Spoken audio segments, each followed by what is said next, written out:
Park. IT is across the street. There, I completed my bachelor's in operations. I started at Mizzou when I first went to school. I always want to be an industrial engineer, but time in my mother's career that she needed me to move up here, and the fact that I had to kind of pay for my own way to go to school and work, I needed to find a school that could support with scholarships and things like that. So I couldn't finish my IE degree, but I got something pretty close as a Bachelor of Science in Operations that kind of got me started in the supply chain journey. I also have my master's in supply chain from Elmhurst College. And I also am a certified professional in supply management. What is that? Well, in the Institute of Supply Management allows you to certify and be in a professional in supply chain. So it's kind of a complementary certification and a skill set that I think is beneficial. If you ever look on preferred requirements in supply chain, they usually say, "Do you have a certification?" And this is one of the designations that are critical to that, as well as this the APEX certification that is pretty similar. So that's kind of in my education background. I've only worked at a few places in the years that I've been up here. I first started right out of college. When you say, "How did you get the bug for supply chain?" Well, it wasn't called supply chain back in the day. I would call it manufacturing or operations. It's kind of the roles and the companies I work for. I started at a company called System Sensor right out of college, and they're a Honeywell branded organization where I went through many different entry level positions from production planning and material planning to forecasting for their divisions and their commercial fire protection devices. I did a short stint at 3Com. I thought, oh my gosh, I got this great job in technology, but then the .com thing happened, and fortunately, I was blessed that I was working there 12 months on paper, but probably 10 months in reality, and then I was able to ask to be laid off so I can go start a new career at Aaron's Controls, and that's a Curtis Wright company where I spent about 13 years there being many aspects of supply chain. Working at smaller companies affords you the right to learn a whole different things in supply chain. So whether I was handling their logistics or their master scheduling, customer service, procurement, I got to do it all. So I became like a Jill of all trades there. And I left there and I worked at Walgreens. I worked at Walgreens for 6 years, and I started there in their source. They call it strategic sourcing, but it's the group procurement, the global procurement, handling the supply chain logistics, strategic category management for that, as well as for their facility and construction. So for all their stores and distribution centers, we handled the commercial aspect. Their facility and construction. So that means architecture and engineering, and as well as the care of their stores. Currently, I'm employed at Ascended. As I said, I'm a new employee, and some of my team are on the call today. I am a senior director of inventory management at Ascended. I've just started. It's already off to a great start, and here I'm responsible for the inventory to support our wholesale distribution network. So that's kind of my work style. If you look on the right, that's my heart, is my family, and that's a really important part of me. I say, because if I fail at being a mom and a wife, what do you need me as an employee for? So I'm married for 26 years, and I'm a mom of two bearded babies. One is he finished his MBA at the University of New Hampshire. He's my basketball player. He said he's going to get a couple more masters, so we'll see how that goes. And I have a upcoming junior at the University of Kansas in my Miles Lester.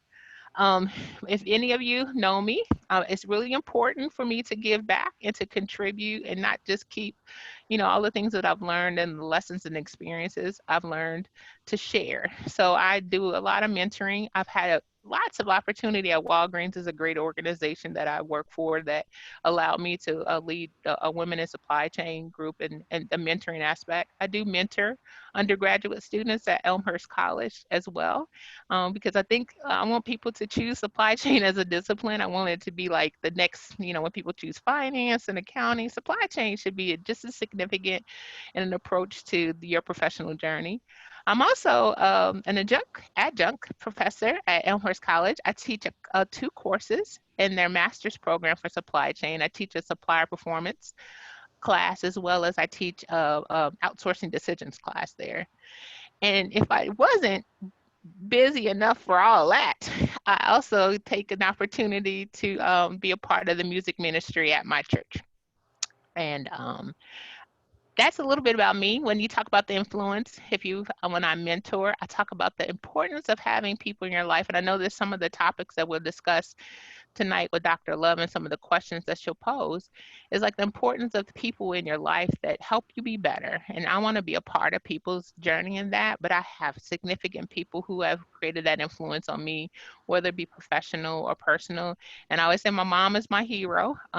Seeing her hard work over the years, raising us, and her dedication to being a retired executive from the railroad is really an influence over my career, as well as I have some best friends that I always call them my personal board of directors. And I know I see one of them on the call that's in the picture that's here today, but they make me better. So that's a little bit about me. Hopefully that will help you get a little peek inside what makes DeAnna Lester tick. DeAnna, thank you for that introduction.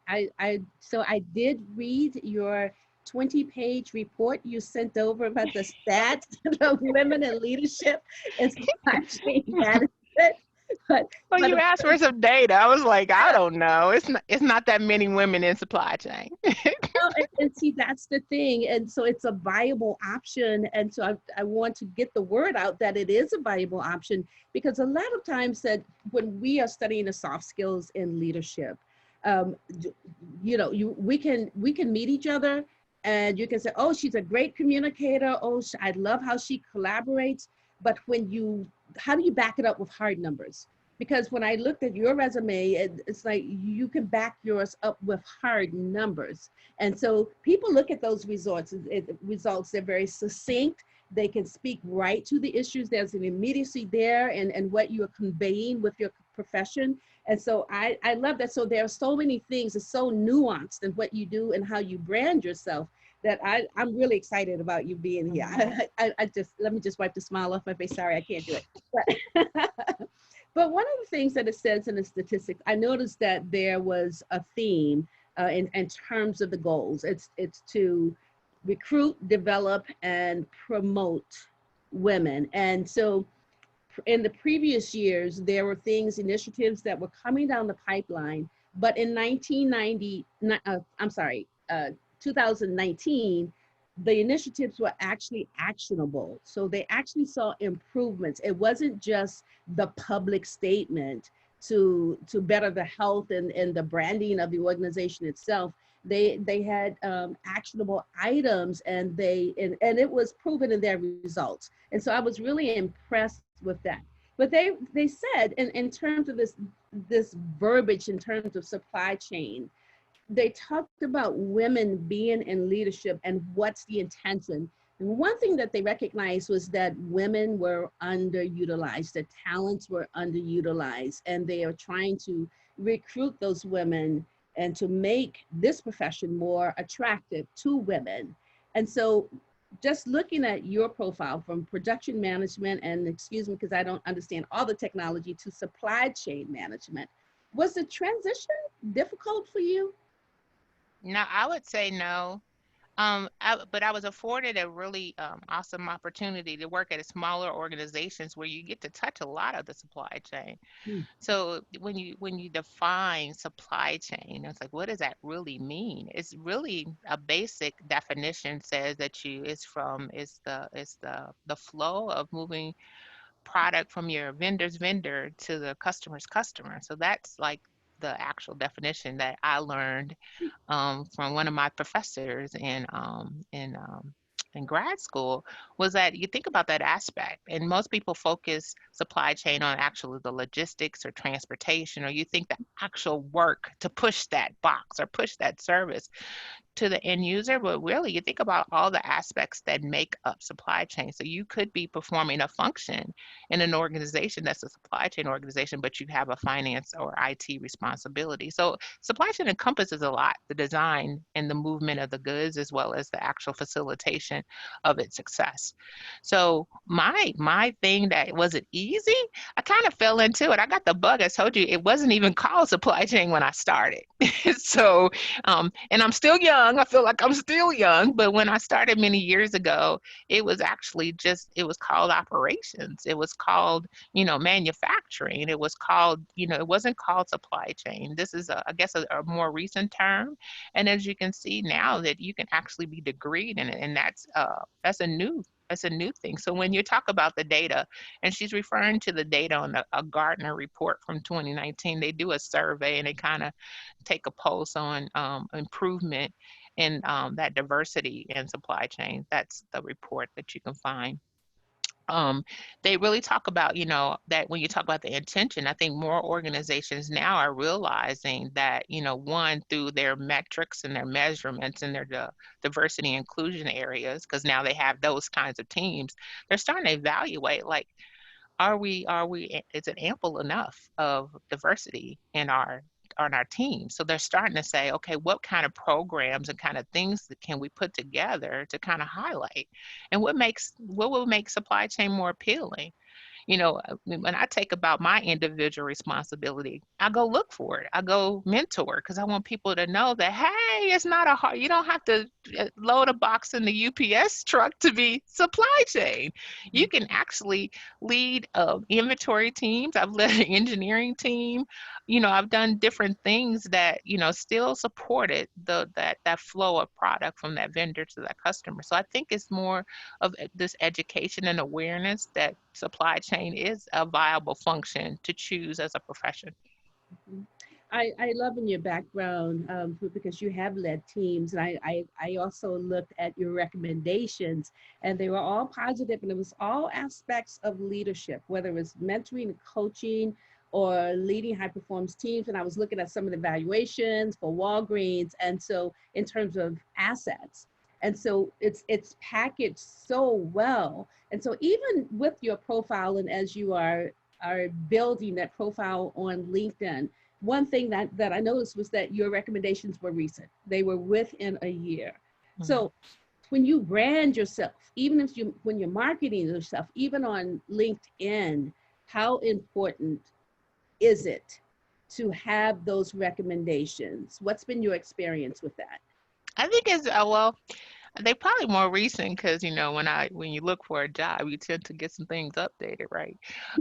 Or when you want to be ready. Most of my time is, and I've been afforded opportunities that I had to get ready, and the opportunity came to me. So that's a different approach than most people searching for it. But I think it's, when you talk about your brand, and one of the reasons why I put this all about me is because I really want people, you want people to see who you are. Resumes can't speak enough. There are a lot of words, and you can pay a whole bunch of money to get your resume, perfect and, worded right, so those computerized search engines can find you over someone else. But what does it say? What does it tell you as a leader? And what does a company say? I want to choose that person because I feel like they can influence something, not just control it, because the data implies control, right? And the influence is what the leadership will do. So when you talk about I'm sorry, I told you that I sit in the middle, and when you talk about the influence that you need to have is when you come to say, how can I get somebody to tell something about me that will let people know that I'm a good leader? Because the data, I can say I can handle this and I've managed this and I've done this, but to have someone else say that this is what I've seen, and it kind of validates your experiences and brings it to life just a little bit more. So I think it's kind of crucial if you want to really expose your best self. Your best self. Good. Thank you. Thank you. Dina, has it been hard in your profession to get promoted or be recognized? I actually laughed. I thought about it when I was looking at your questions, and I Mhm. had to reflect. I probably in my life have only been promoted once. Like when someone came to me and said, "You're promoted." All the other times I've applied. Okay. So, our hope is, I know a lot of organizations have different rules. They'll have that they may have to post a position because of other things, but I'm saying in my career, I've only been promoted once. So has it been hard to post for a job and actually get the promotion that way? I would say it's been a challenge at times. I think when I was, young, thinking a lot about myself coming out of IIT, thinking, oh my gosh, I went to the MIT of Illinois. I should be making this. And I remember one of my managers coming and said, no, you're not ready. I'm like, what do you mean? I'm already doing the work. So sometimes that could be demotivating if you don't have the right support and influence. So at times I felt like it was difficult, but I didn't ever think it as a gender basis at all. I just think that, it was a lot of people like in those industries, they may have already have identified somebody, and maybe I wasn't strong enough to say I can do it or have the advocacy that I believe is important to help you get to that next step. Yeah, yeah, yeah. That sort of ties into my next question because a lot of times there is an opening, and the opening might be specific about the gender to represent this level of inclusion, right, for the Mhm. organization to strengthen the branding. But after you hire that woman, then what? Is the organization uh, supportive of the woman and in terms of promotability and mentoring and recognizing the talent? All of those things are, is it there? Because that's a barrier too. You might be hired as a woman, but organizationally you don't have that support. Have you ever experienced any of those things? I mean, you just sort of touched on it just now, but Yeah, I mean, I think in the manufacturing, I think I've experienced it more where you get like, I call it the old boy network, where I felt like, and sometimes they felt that my passion was emotional. And if you know me, I'm a pretty emotional creature. So, and I'm thinking that, that's how I lead. I couldn't change that part of me and I didn't want to. But, and sometimes you had to, adapt, to what they expected a typical the male perspective to do. That's maybe some of the I guess the situations that came across. But I believe in like my experience with Walgreens. I think they do a great job. And I talked earlier before everybody joined about the HR business partner, and they work and they have the business resource groups that really kind of promote that you're not alone as a woman leader. And if you can reach and touch somebody to say, I want to be a part of it, being mentored, or they help you. Even Walgreens, the women of Walgreens that I was involved with, and as I helped lead the women in supply chain, it, we had mentoring programs that allowed people to have this direct touch to a woman leader so they could pose those kinds of questions to say, what if this happened to me, how do I do this, and really promote how do you get your personal brand out there? How do you work on your influence and your negotiation? How do you ask for that raise? How do you know your worth? Because a lot of like, what value do you have? So those kinds of things are, I think, as organizations show more intention to help with the support of that diversity, I think you'll see a lot of people really kind of, be I guess take it have a taking advantage of those situations too. actually, this tags on. I'm going to tag this question on to your statement, and it's the question for Sienna is: do you think that a lot of women miss out on opportunities because they are more introverted and not speaking up for themselves? Oh yeah, I think a lot of from my experience, the women that I have, you won't even ask. And I remember if I talk about the people professionally who have influenced me, one of my greatest professional influences, she said that to me, and from that point on, I ask for everything. All you can do is tell me no, and I negotiate for most of my living is to negotiate. Oops, I don't know what button. Can you hear me? Yes. Yes. Okay. Continue. Um, so I would negotiate that for myself. And she said, you should always ask for it all.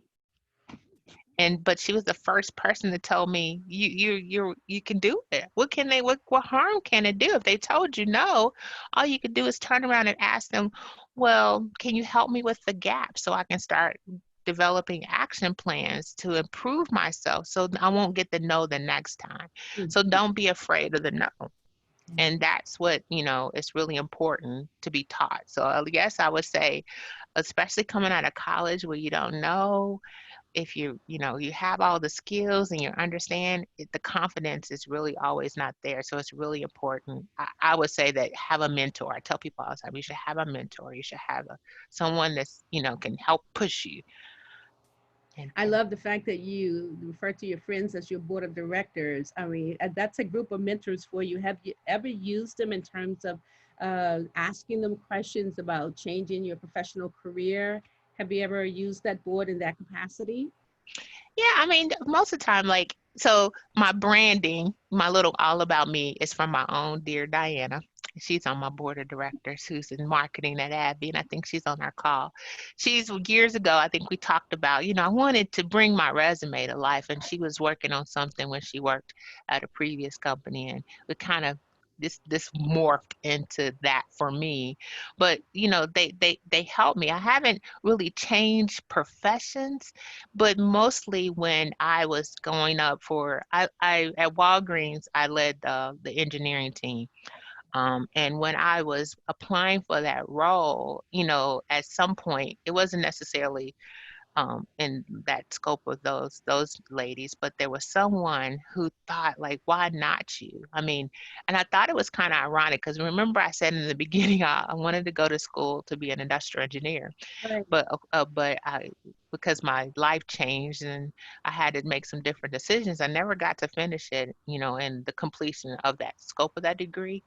But Hmm. I got to lead a team of engineers, which it was a blessing. But the confidence behind saying I couldn't do it, I didn't know how to design a DC and I didn't know how to do this, but I had an advocate that said, why not you? You can, if you know how to hire right and develop right, you could find people to do that tactical work. They need you for the leadership. And that was when I Yeah, took that mindset and I took that advice. I can say that we were award winning on team at Walgreens. that's excellent. I have another question. As a matter of fact, DeAnna will be joining us next week. Hmm. Going to talk about leading to the pivot. But one question I have from Melody, she says, have you experienced any expectation to fit into a certain male perceived expectation of how you lead? For instance, did you ever have to struggle with being too masculine in achieving results? I've never been called too masculine. I can't say that. But most definitely, as I said, they've confused my emotion, my passion as being emotional.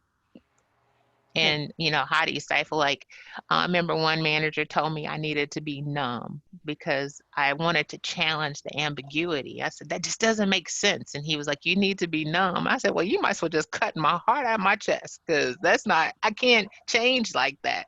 And if it's not, if someone's asking you to change so much of who you are, then that's not what you should be doing anyway. It should be a clear sign that's not a right fit.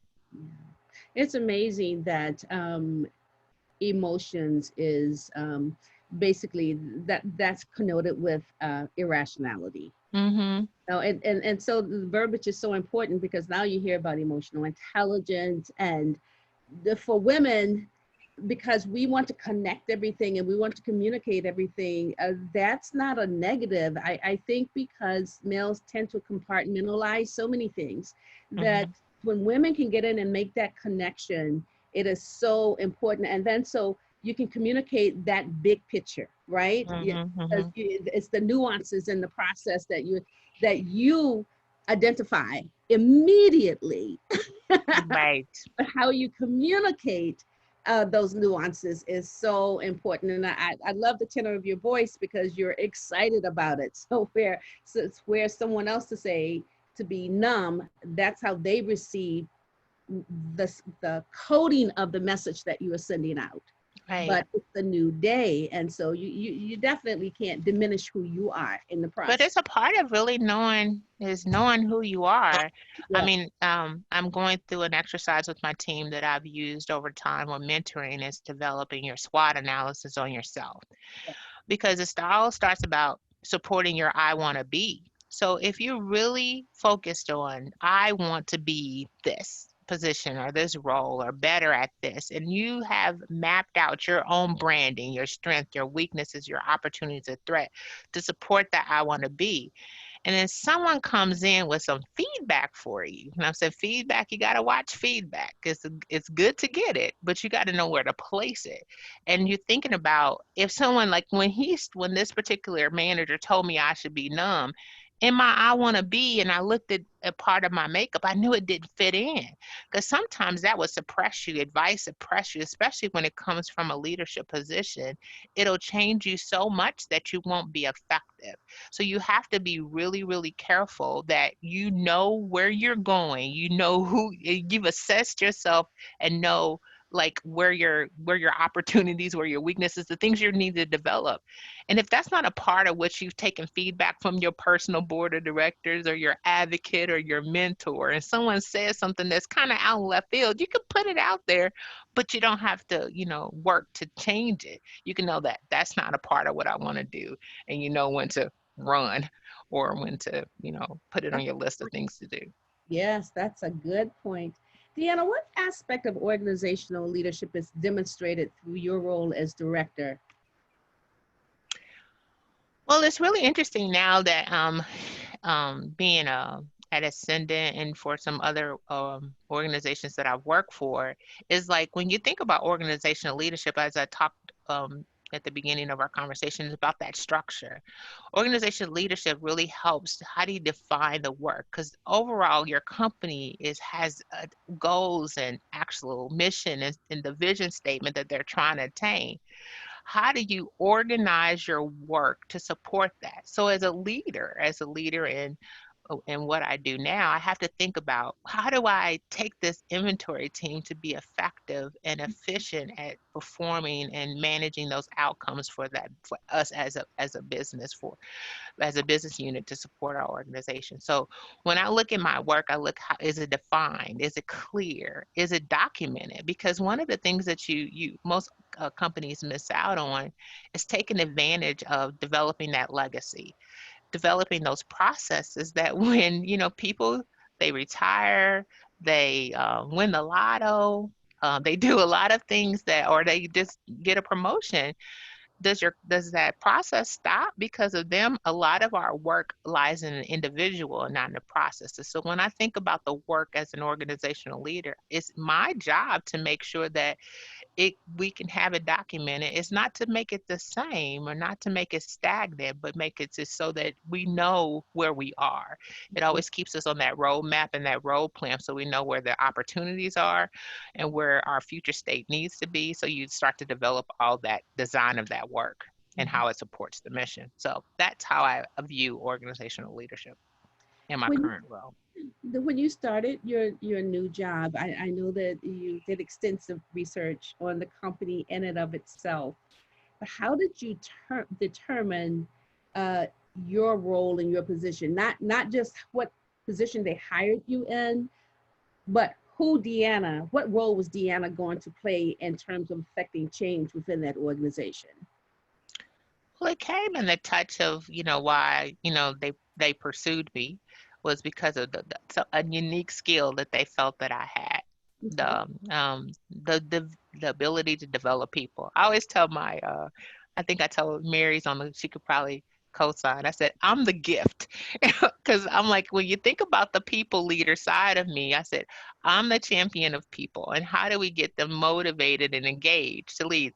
That's something I could say. This in the top of my SWOT on strengths. And when they were actively recruiting for this, they said, you have this skill that we want to help. So I didn't really have to, that's me.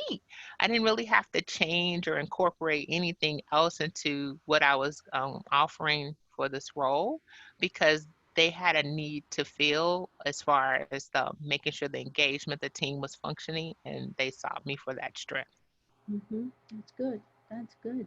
One of the questions that we ask each guest speaker each week, we have this terminology that we talk about toxic leaders because that's important. And sometimes we are so embedded in our role that we don't see that we're being gaslighted or undermined, right? Because it's a matter of survival. So I want to ask you that question. Has there ever been any experience in your life where you've had to deal with a toxic leader? And how did you survive and conquer that situation? Over time, I'm sure we all have that story, but I have it because I said four people, four. I said if I had to top the four influences in my career, one of the influences, the one that hurt me the most, and it was a leader that was, as you know, because we have a personal relationship. Let's just call him Hank. Okay. He was Okay. old school, and it was a challenge, and we butted heads. And I can't say it's because me being a minority or me being a woman. I'm sure it was a little bit of both. But it was horrible. I mean, I'd work at that point at that company 7 years, and to bring someone in over me as my boss that in day three called me lazy and a liar, which I had never. Every review I've ever had in my whole career has always been exceeding expectations. So to have someone come in day three and already has defined you as lazy and a liar is a shock, especially when I had sacrificed so much of my time for that company. Time. I mean, the only thing it couldn't make me do was work on Sunday because, I'm pretty stickler about that. But his style and his approach was demeaning and it was demotivating. But at some point, and many of you know, it's about prayer in the faith, and like it was something that I believe that God was stirring in me to say, you got to get ready. You got to get ready. So I took that time to say it, overcome my fears. I said, I'm really good at what I do here. How do I know I'm good at it someplace else? I started my path to re-educate myself. So that's when I went to school, back to school, and got my master's and shortly after my certification. And then I was like, because I looked at the job descriptions of the job where I wanted to go, and those jobs said the preferred had this, and I didn't want to be disqualified from that. So even as time was going on, because years still were going by as I was completing this degree, I was getting ready. It didn't stop him from being the most toxic leader, and it didn't even stop me from being effective because I still was effective. That the day that I chose, and as I said, I met someone. Once again, I met someone that recruited me to come to work at Walgreens. I was able to leave, and it's so a true testament of like it was just time for me to go. Was that when I did give my notice, they told me they were going to let him go, and I still chose to leave. So it's all about the right time and making sure that you're prepared, understanding where you want to go, and just getting ready for it. Amen. Amen. I have one final question, and then we can open it up to the floor if there are other individuals who'd like to either type in their questions or feel free to chime in. So my final question is, how do you define success? All right, personally, organizationally, and industry wide. Yeah, because I wouldn't define my success by my profession at all. I mostly is these young, wonderful young men that I'm blessed to raise. I would define my success about being a mom. But when I look back about success, I don't think it comes in a title because I think you can almost call me anything, and I think I will still achieve and work to meet expectations or exceed expectations and hit the goal. Success comes when the team.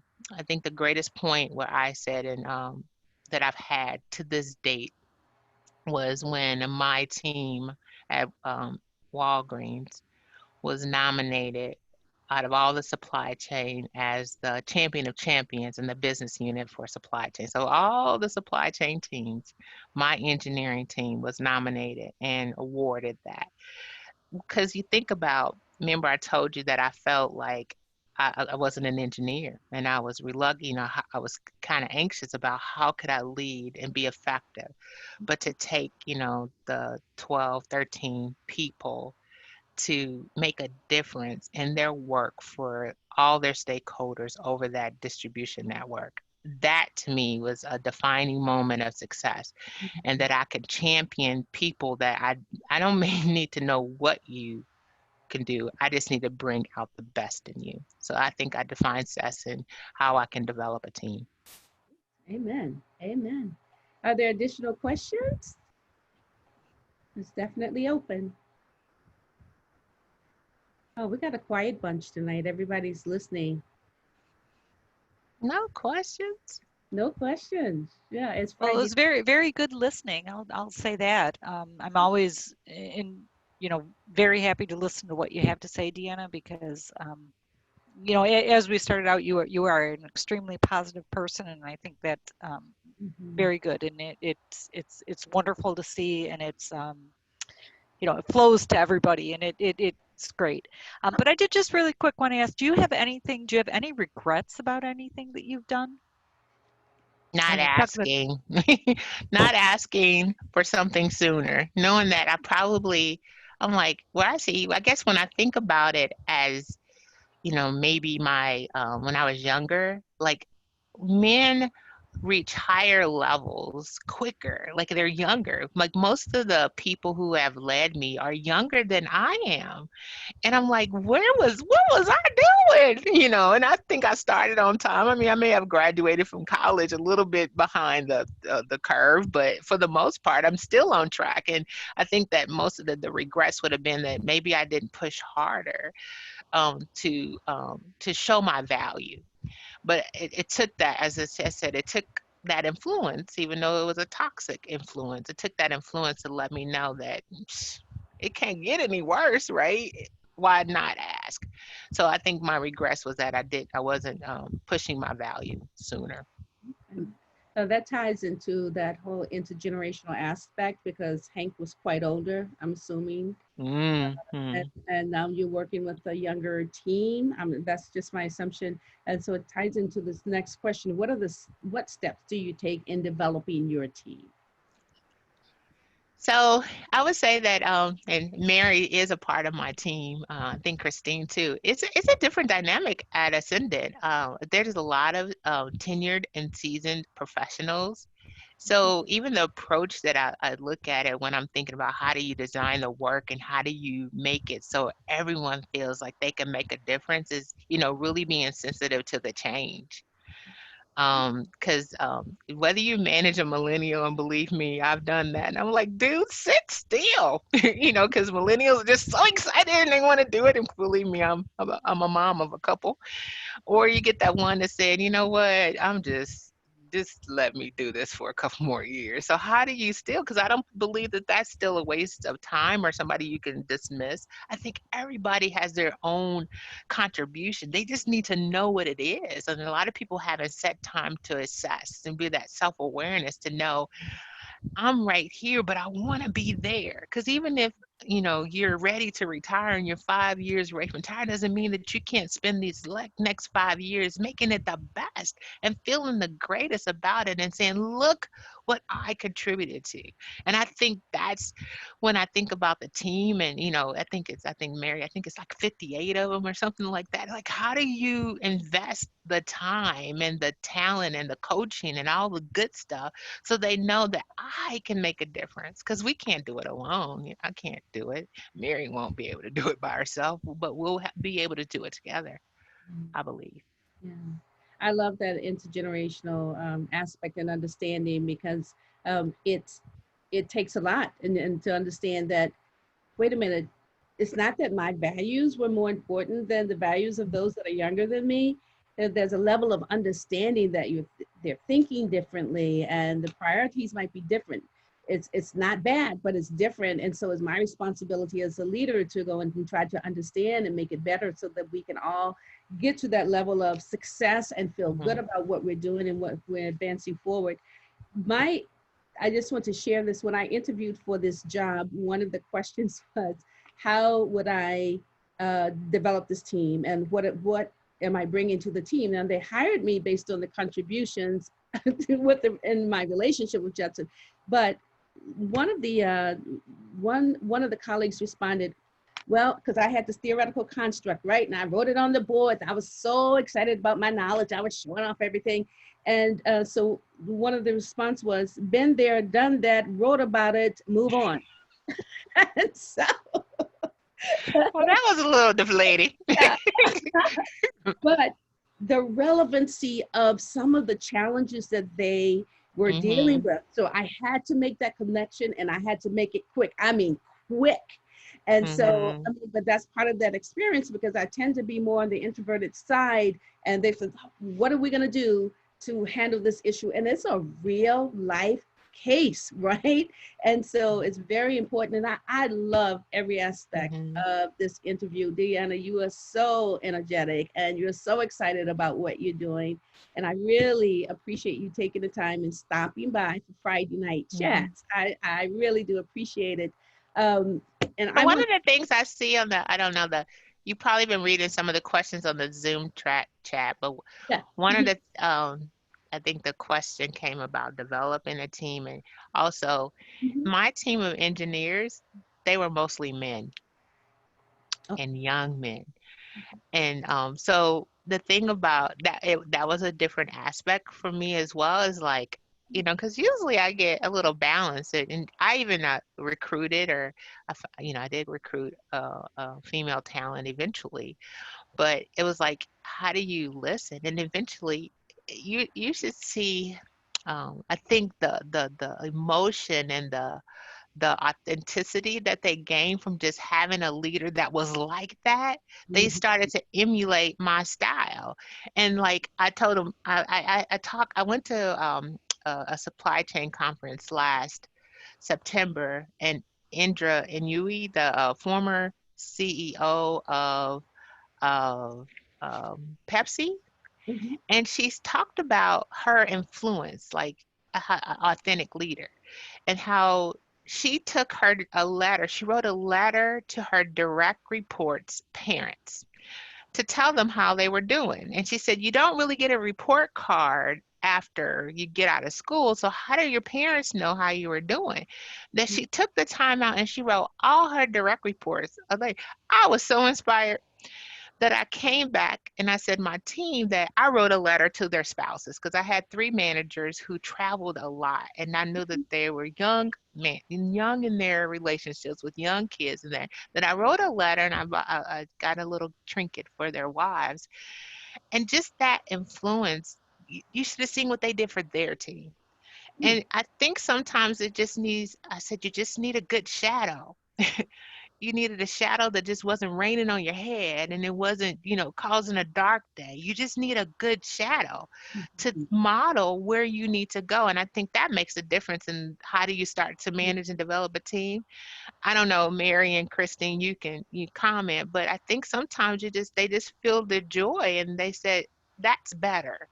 And they'll start to listen, and you start to develop the relationships. And then when they know that you care, it really makes the difference. I believe I love that's all I can say about me.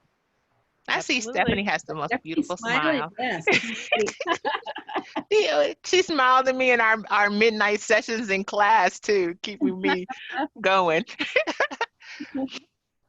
Stephanie, do you have any comments?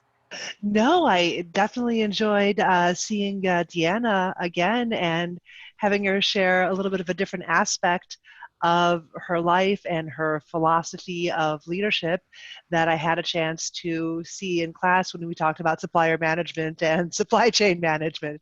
So this was really fantastic, and I'm very pleased that I had an opportunity to sit here and learn from DeAnna and from the questions on the call. Thank you.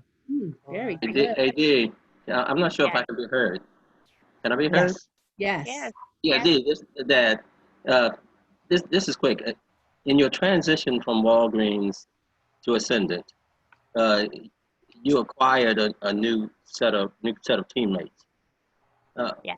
what kind of a process did you use in uh, uh, getting to know their skill sets, getting to know them individually, but getting to know their skill sets and making sure that not only are they in the right positions to succeed, but Hmm.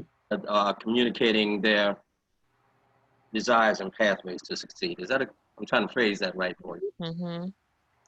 Well, I guess I'm in the process now of doing all of that. But part of it is just to, when you, I started with this all about me. I know I started the slide that you see that I presented.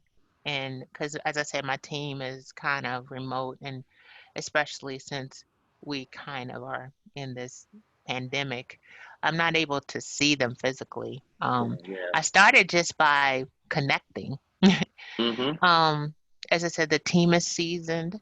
So you think about people who average 10 years, 15 Oh, years. yeah. That's I great. think, is that right, Mary? About 15 years, I think, on average, maybe. Yep. That Right they on. obviously like what they do, right? And the company's good to them, and they're stable. So as I said earlier, it's like, how do I assess to make sure I cast a vision to Mhm. say that we got to get here. And I'm a champion of like developing the leader team and developing the people to say, how do we get there? And I don't get down to the every level because the team is really large, but I utilize the manager team to help me with understanding the aspects of their team. We went through calibration to understand where they're placed. But it's still we're evolving. There's some opportunities. There's some systems. We got a list. Mary probably giggles at the list that I said, "Oh, we got to do this," and she just, well, I think, I was there a week or 2 weeks. She said, "You don't have to learn this in a day."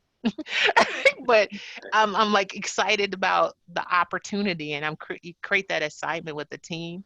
Um, as I said, some people are going to be challenged with it because it is change, and people are really anxious and adverse about it. But hopefully, if it makes sense, and that design of the work in the organization, and people really see that how this fits into where Ascendant needs to go, I think they'll start to get on board. But I guess I think someone I think Sienna says, does it make a difference whether you like the process or like the people? You kind of want people to like you, but that's not what funds my lifestyle is like. But I want people to enjoy and feel engaged about where we're going. Mhm. You won't like everything, and I've been fortunate that I can say that I've had a couple people, maybe when I was younger, they really didn't like my style. But I've tried to evolve and take the feedback to be better. But everybody can't go with you, and you can't really concern as a leader that Mhm. people won't get on it, because if you have alignment with your leadership, and that's where we have to go to deliver those positive outcomes, I think you can be comfortable with them being just okay. Mhm. Thank you. That's excellent. Hmm. Good. Being just okay. So that's I do Sienna. So have, I don't come to work to be have friends, but I hope I get some. I I think have it's relationship. other introverted student, Jennifer, online as well. So Jennifer, do you have any questions? I'm calling her out as if we're in class. No, I don't. I love your energy. Yeah. Love the energy. Well, the one thing about it is I think if I had just something about me, I'm comfortable being just me. I mean, so That's what you good. see here, you have people who work for me. You have the Dr. Loves who see me in a different light on Sundays, and most of our life, outside of a professional setting. And they'll probably tell you, and you see Stephanie who sees me teaching a class, this is what you get. This is DeAnna. I don't really have to be anything differently. And I think that's really important when you have confidence in who you are. I guess I'm okay when people don't like me. I don't really get that a lot because I know most people, I come from a good place in my heart, and people can Right. feel that. So I just think that once you're comfortable with you, and you can be this, whether I'm at church or at work or at school or any place else, I'm just DeAnna. Deanna, that ties into the next question. What did it take to be comfortable with your authority?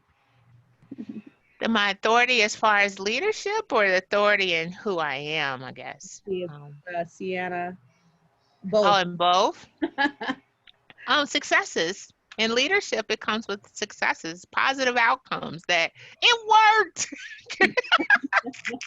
I I love think the that. first time I taught in Elmhurst in the class, and and Stephanie would tell you that the class starts at 8:20 in the evening, and we don't get out till like after 10 o'clock. Now, how do you know you can do that? I haven't taught. The most I speak in front of people is at church, but that's a different setting completely. Like, how do you know that you could do something different? It's that you try it and you didn't fail, or nobody, you came out okay. You didn't die. So then you start to get more comfortable with your authority. Is it hard for difficult conversations? Absolutely. But I always tell people I had to fire my brother. And think about telling that to your mama. So I understand about my place in a role. I could be your friend and your mentor, but I know business is business and we got to make money. Otherwise, we won't be eating, right? So I know that, there's a balance to that. I don't try to overuse it. I've had examples in my career about what authentic leadership looks like, what toxic leadership's like. I know how I feel. And when I know how I feel, and if I trust my heart, then I know that around people around me will be trusted. And the confidence in me, I think, I don't know. The loves have known me, I don't know, 25 years, and they know that I'm pretty much just the same. I'm like, I've grown up. Okay, I've grown children. I've evolved, but I think you start to have experiences, and those experiences deliver positive outcomes and successes. You just gain more confidence. Very good. Well, And you can it still learn. I'm not above still learning. DeAnna, I wonder, it seems like to me you're a person of strong faith as well. And I think that's part of what we see exuded in your outward appearance and how you approach people, how you're growing in your love for them, and your respect. I think respect is really has to be intentional in the workplace to gain that authenticity that you're exhibiting. But to gain that confidence and the ability to take the risks and the chances in the future, wouldn't you attribute some of that to your faith too, and the person that you see yourself to be as God sees you instead of the darts that people throw at you? Oh, yeah, it's purpose filled, right? Because even when I've been tested, and believe me, I've had some tests, I I would ask, God, what's the message in it for me? Because I believe that sometimes, and I talked to, as he called his dad, I told you I have another name for both of them, but and dad, and like I said, I don't want to dwell there because I think in Psalms 23, it talks about, yea, though I walk through the valley. It says you went through. But Yes. when you're sitting and you having a situation that is taking a long time, it's like, Lord, what's the message I'm supposed to get out of this? Because I want to learn it quick because it hurts. Pain makes me change. And how do you know that it's just temporal, and what are you getting from it? I can't say that every instance in my life has been challenges. Working at Walgreens probably was a pretty difficult situation that all the time. And I'm like, how can I get the best value? But every time I'm thinking it's hard, I got an award-winning team. It was my first promotion. So even though it was something that I had to gut it out and get better and learn about the ambiguity in a large company, it still was God's ordered steps. And it says purposeful plans not to harm you, but protect you and give you an expected end. When you think about that and you think about everything you do, I mean, the promise is real. You just got to kind of have faith and prepare yourself until you can get the victory for sure. Amen. I appreciate that comment of how you've used times to know that you have to prepare yourself. Um, I myself am changing from one area that was more music driven and in ministry and teaching, and now it seems like this part of my life is going towards business. And there's been, this time back at Judson to learn some things that have been very applicable in my work setting right now, and I'm excited about the future. But I'm looking at going into an area that I really haven't been. And the things that you say, as far as preparation, and then I really appreciate the way that, you know, you talk of the authenticity, being yourself and who God created you to be. And I just think that's really important. Thank you so much for how you Yeah. brought that out. Well, blessings with that, and don't be afraid. Don't be afraid. But you know, I have my way to communicate with God and how He blesses me. It's pretty clear. You know that some people struggle to understand what He's leading you to. Just find your own love language with Him to know that that's not where you want to go. Because even if I get fearful, like Lord, I started a new company and it's a pandemic. I was like, but how do I still keep champion what we need to do in an organization that's changing? I mean, so, you know, some of my team are on the call now is different, but we still got work to do and we still have to do our part, even though maybe the outcome, but I don't believe that God took me from one place to another to send me to my downfall, because that's not how He works. He only deals in blessings. And so that's how I look at it. And if you have that attitude about it and you trust that He got that next step, you're going to be all right. We're going to be all Excellent. right. Excellent. Good words. Additional Yes. comments? This has been excellent. I'm so excited from beginning to end. We started talking about it. Mom, would you be very objective Yeah, though? I'm pretty biased. But I have been tremendously blessed with the Friday night chats too, because every conversation has been valuable, and it just keeps escalating, and it's basically has taken a life of its own. So I am so thankful that you stopped by. Honestly, I have to tell you this again. I'm so thankful that you stopped by and you shared wonderful words of wisdom and knowledge and application. And so we've all been blessed tonight. We Uh, absolutely have. I've been blessed too. Yeah. So thank you for letting me share my journey with you for sure. Amen. Amen. So I would ask everybody if, number one, if you would just keep the nation in prayer as we're going through not just a pandemic, but a time of mourning and just introspection, where we should be, particularly with our positioning with God.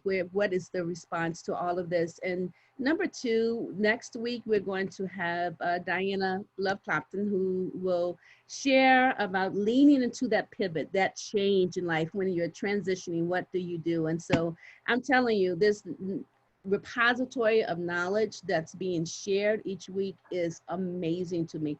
So thank Amen. all of you for being here. Thank you, and God Oh, bless thank Yeah. you. Thank you. you. Yay. Bye. Bye. Bye Thank bye. you. Awesome. Bye. Bye. Bye-bye. Let's see here. This was so good. There you go. Good night, Sienna. Oh, good night. Thank you so much. It was awesome. She had me convinced to come and work for her. I'm telling you, I'm telling you, check her out on LinkedIn and just look at that verbiage. It's incredible. I will. Thank It you. really is. It's a great Have- model. Okay. Thank you. Okay. You're welcome. Okay. Bye. Bye-bye. Let's see.